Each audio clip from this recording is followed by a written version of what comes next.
ತಂಗಿಯಮ್ಮ, ಯಾರದಮ್ಮ ಈ ಮಗು? ಉತ್ತರ ನಾನು ಕೊಡ್ತೇನೆ ರೈತ ಸಂಘದ ಅಧ್ಯಕ್ಷ ಮಿಸ್ಟರ್ ರಾಮನ್ ಅವರೇ. ಉತ್ತರ ನನ್ನ ಬಳಿ ಇದೆ. ಯಾರು ನೀನು? ನಾನು ಯಾರು?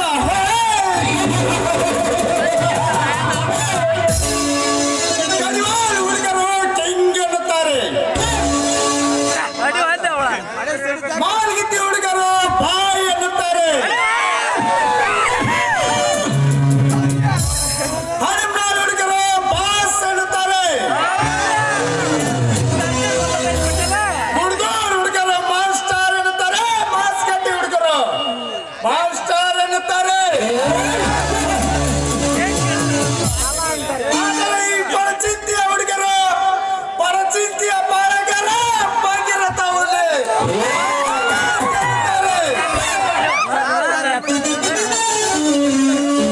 ಯಾಕೆ ಬೆವರು ಬಂತ? ಬರಲೇಬೇಕು.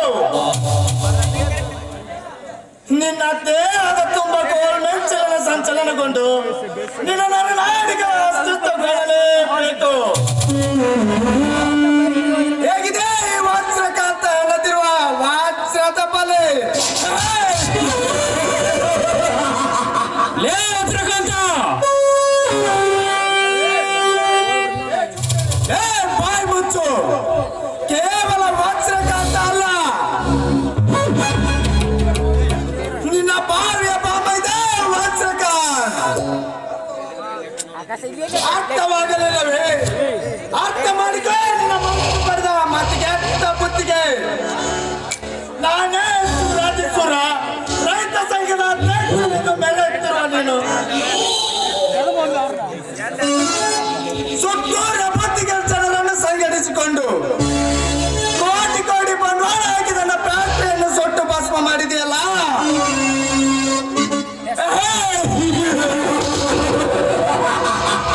ಆ ಚಾಲಾಕಿಯ ಪ್ರತಿಫಲವೇನಿತು ಮಾಮಾಶ್ರೀ?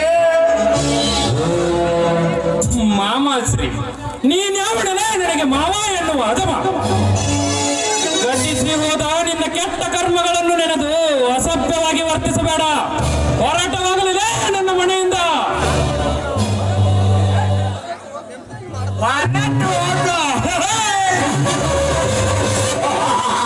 ಹೊರಟು ಹೋಗಲು ಬಂದಿಲ್ಲ ಮಿಸ್ಟರ್ ರಾಮಣ್ಣ, ಶಾಶ್ವತವಾಗಿ ನೆಲೆಯೂರಲು ಬಂದಿರುವೆ.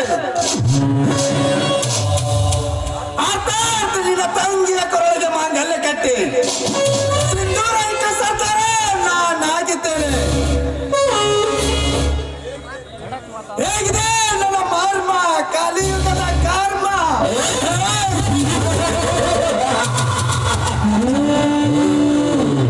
ತಂಗಿಯಮ್ಮ, ಏನಮ್ಮ ಇವನು ಆಡುವ ಮಾತು? ಹೌದಣ್ಣ, ಅವ್ರು ಆಡೋ ಮಾತು ನಿಜವಿದೆ.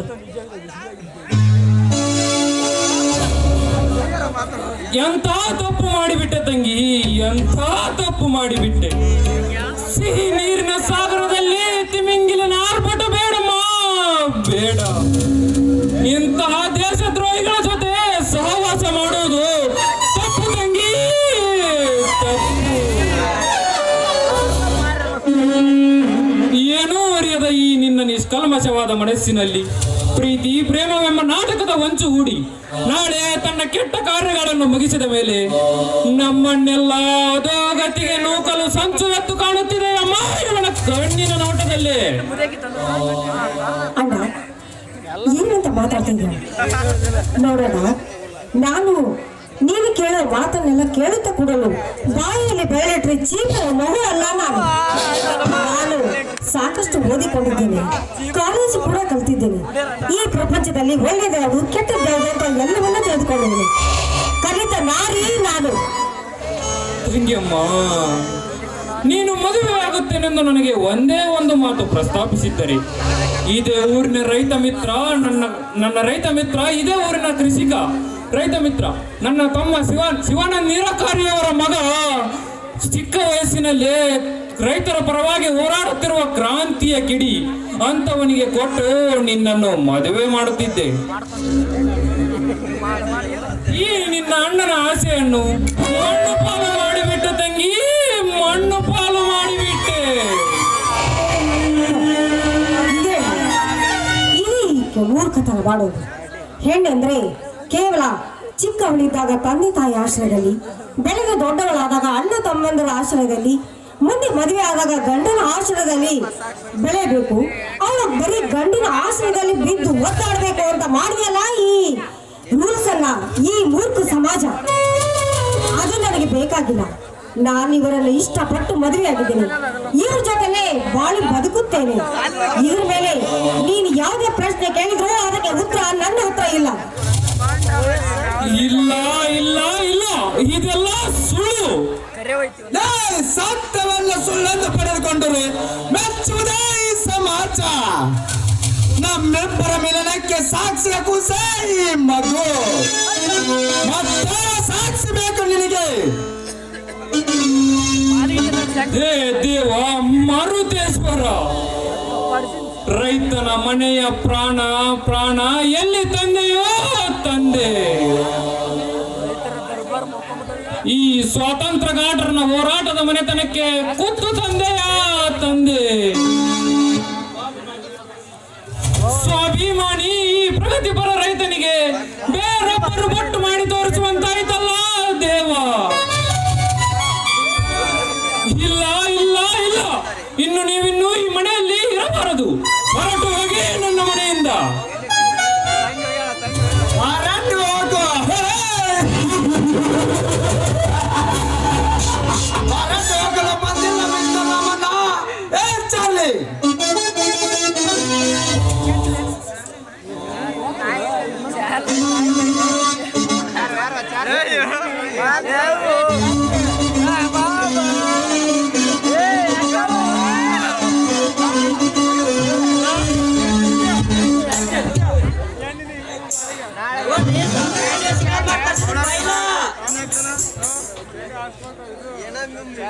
ನೋಡು, ಚೆನ್ನಾಗಿ ನೋಡು ನಿನ್ನ ತಂದೆ ತಾಯಿಯರು ನಿನ್ನ ಸರ್ವ ಆಸ್ತಿಯನ್ನು ನಿನ್ನ ತಂಗಿ ಸಿಂಚನಾಳ ಹೆಸರಿಗೆ ಬರೆಸಿಟ್ಟ ವೇಲ್ ಸೀದಾ ನನ್ನ ಹೆಸರಿಗೆ ಟ್ರಾನ್ಸ್ಫರ್ ಮಾಡಲಾಗಿದೆ.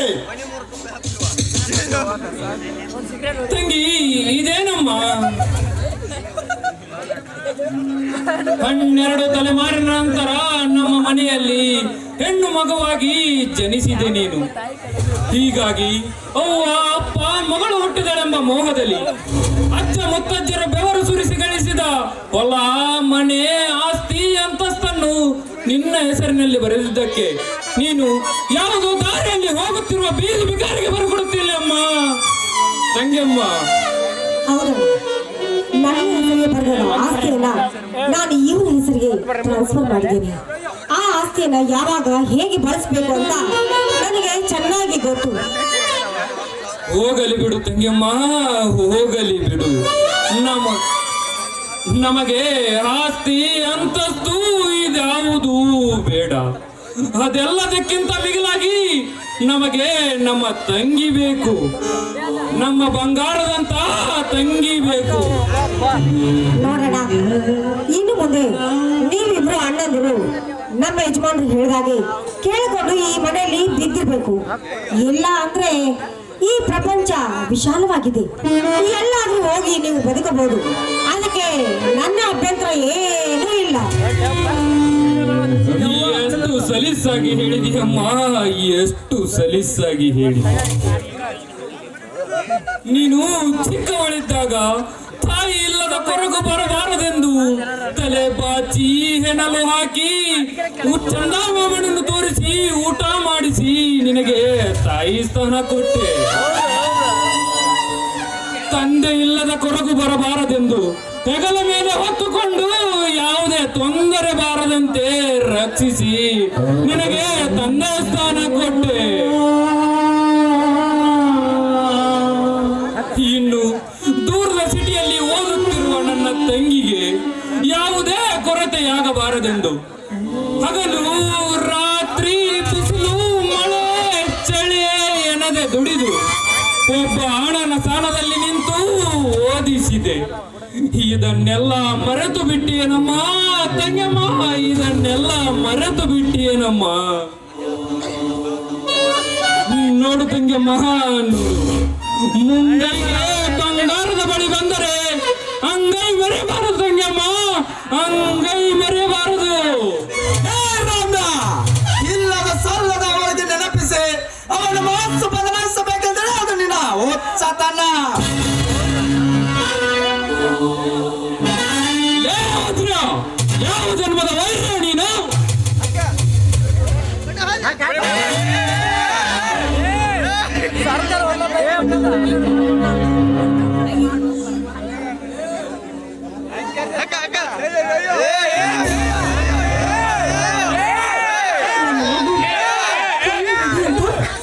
ಮಗುವನ್ನು ಎತ್ಕೊಂಡು ನಿಂತಿದ್ದಾಳೆ ನಿನ್ ತಂಗಿ. ನನ್ನ ಕಣಮದಿ ನಮ್ಮ ಯಜಮಾನ ಮೇಲೆ ಕೈ ಮಾಡ್ತೀಯಲ್ಲ, ಎಷ್ಟು ಧೈರ್ಯ ಇರ್ಬೇಕು.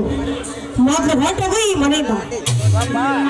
ತಂಗಿ ತಂಗಿ, ನನ್ನ ತಂಗಿ ಕೊಟ್ಟ ಕಾಣಿಕೆ ಕಪಾಳ ಮೋಕ್ಷ ಇನ್ನೊಂದು ಸಲ ಈ ಮನೆಗೂ ತಂಗಿ ಅಂತ ಕರಿಬೇಡ ನನ್ನನ್ನ. ಆ ಯೋಗ್ಯತೆಯನ್ನು ನೀನು ಕಳ್ಕೊಂಡಿದ್ಯಾ. ಇನ್ನು ಮುಂದೆ ನಾನು ನಿನ್ನ ತಂಗಿ ಅಲ್ಲ, ನೀನು ನಮ್ಮ ಅಣ್ಣನಲ್ಲ. ಮೊದ್ಲು ಹೊರಟೋಗಿ ಈ ಮನೆಯಿಂದ. ಮೊದಲು ಕೆಲಸ ಮಾಡ್ರಿ ಅಪ್ಪ, ಹೊರಗೆ ಹಾಕ್ಬಿಡ್ರಿ. ರಾಮಣ್ಣ ಮಲ ಮಾಣಿಕರ ಅಪ್ಪಣೆ ಆಯ್ತಲ್ಲ, ಹೊರಟು ಹೋಗು ಈ ಮನೆಯಿಂದ.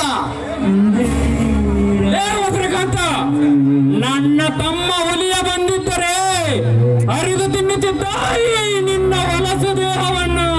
ಹರಿದು ತಿನ್ನುತ್ತಾನೆ. ಮೊದಲು ತೊಲಗು ಮಗಳೇ ಈ ಮನೆಯಿಂದ.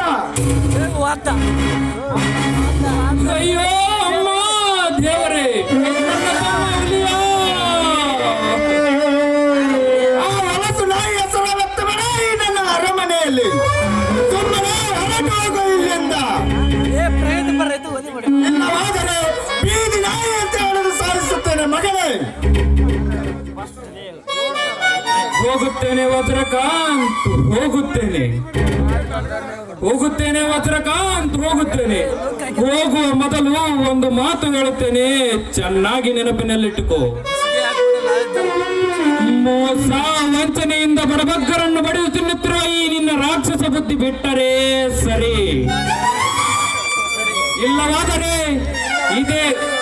ಇಲ್ಲವಾದರೆ ನನ್ನ ತಮ್ಮ ಹುಲಿಯನಿಂದಲೇ ನಿನ್ನ ಅಂತ್ಯಕ್ಕೆ ದರ್ಪ ಮಾಡಿಸಬೇಕಾಗುತ್ತದೆ. ಹುಷಾರ್. ತಂಗಿಯಮ್ಮ, ನೀನಾದರೂ ಈ ಮನೆಯಲ್ಲಿ ಸುಖ ಸಂತೋಷದಿಂದ ಬಾಳಿ ಬದುಕು. ನಾನಿನ್ನು ಬರುತ್ತೇನೆ.